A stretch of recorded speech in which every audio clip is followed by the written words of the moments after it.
రేవంత్ రెడ్డి గచ్చిన కంకణం గచ్చినే కట్టుకున్నాడు. ఒకసారి చూడురి.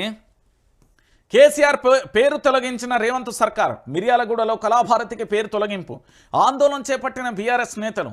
రాష్ట్రంలో కేసీఆర్ ఆనవాళ్లు లేకుండా చేస్తామని చెప్పిన రేవంత్ సర్కార్ దానిలో భాగంగా కేసీఆర్ పేరుతో ఉన్న పేర్లను తొలగిస్తున్నట్లుగా తెలుస్తుంది. దీంట్లో భాగంగా నల్గొండ జిల్లా మిర్యాలగూడలో కళాభారతికి ఉన్న కేసీఆర్ను పేరును తొలగించినట్లుగా బీఆర్ఎస్ నేతలు ఆరోపిస్తున్నారు. బీఆర్ఎస్ హయాంలో సాంస్కృతిక కార్యక్రమాల నిర్వహణ కోసం 10 కోట్ల ప్రభుత్వ నిధులతో నిర్మించారు. దీనికి కేసీఆర్ పేరును పెట్టుకున్నారు. అయితే ఇప్పుడు ప్రభుత్వం కక్షపూరిత రాజకీయాలతో భాగంగా కళాభారతికి ఉన్న కేసీఆర్ పేరును తొలగించినట్టుగా బీఆర్ఎస్ నేతలు ఆరోపిస్తున్నారు. కేసీఆర్ పేరు తొలగింపుపై శుక్రవారం మాజీ ఎమ్మెల్యే భాస్కర్రావు ఆధ్వర్యంలో బీఆర్ఎస్ నేతలు కళాభారతి ముందు బైఠాయించారు. కట్టడం చేత కాదు కానీ కేసీఆర్కి వచ్చిన వాటికి పేర్లు మారుస్తున్నారంటూ కూడా మండిపడ్డ పరిస్థితి కనబడుతుంది. కాంగ్రెస్ నేతలు చేతగాని దద్దమ్మలు సన్నాసులు అంటూ తీవ్ర స్థాయిలో విమర్శలు చేశారు. ఇప్పటికైనా చేసిన పొరపాటును సరిదిద్దుకోవాలని వెంటనే కేసీఆర్ పేరు పెట్టాలని డిమాండ్ చేశారు. లేదంటే ఆందోళనలు మరింత ఉధృతం చేస్తామంటూ కూడా హెచ్చరించిన పరిస్థితి కనబడుతుంది. ఇక్కడ ఏంది అంటే రేవంత్ సర్కార్కు సంబంధించి కేసీఆర్ ఆనవాళ్ళు లేకుండా చేస్తా అని చెప్పింది. రేవంత్ సర్కార్ కేసీఆర్ ఆనవాళ్ళు లేకుండా మేము చాలా స్పష్టంగా కూడా చేస్తా అని చెప్పారు. దాంట్లో ఎలాంటి డౌటు లేదు. ఇప్పుడు కేసీఆర్ ఆనవాళ్ళు లేకుండా చేయాలంటే 125 అడుగుల అంబేద్కర్ విగ్రహం తీయాలి. దాని పక్కనే ఉన్న సెక్రటరియేట్ తీయాలి.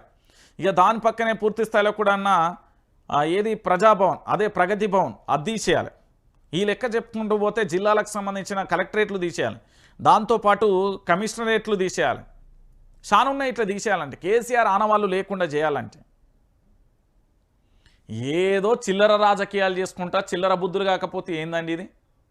10 కోట్ల నిధులతోని సాంస్కృతిక కళాభవన్ ఏర్పాటు చేసి దానికి వాళ్ళు అక్కడ ఉన్న ఎమ్మెల్యే మంచి కేసీఆర్ పేరు పెట్టుకున్నందుకు ఈరోజు కేసీఆర్ పేరే లేకుండా చేసే ప్రయత్నం చేస్తున్నారట.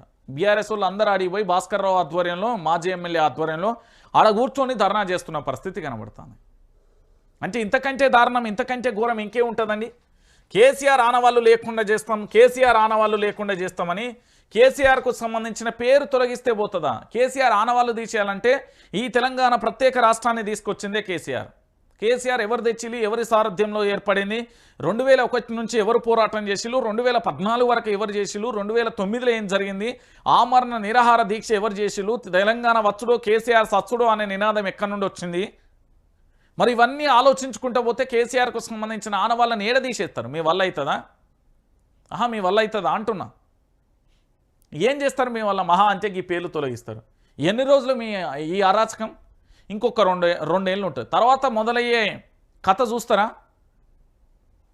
ఈ చిల్లర బుద్ధులు కాకుండా కేసీఆర్ ఆనవాళ్ళు. అరే కేసీఆర్ పుణ్యం వల్లనే, కేసీఆర్ బ్లెస్సింగ్ వల్లనే, కేసీఆర్ ఆశీర్వాదం వల్లనే యనుమల రేవంత్ రెడ్డి ముఖ్యమంత్రి అయింది తెలుసా?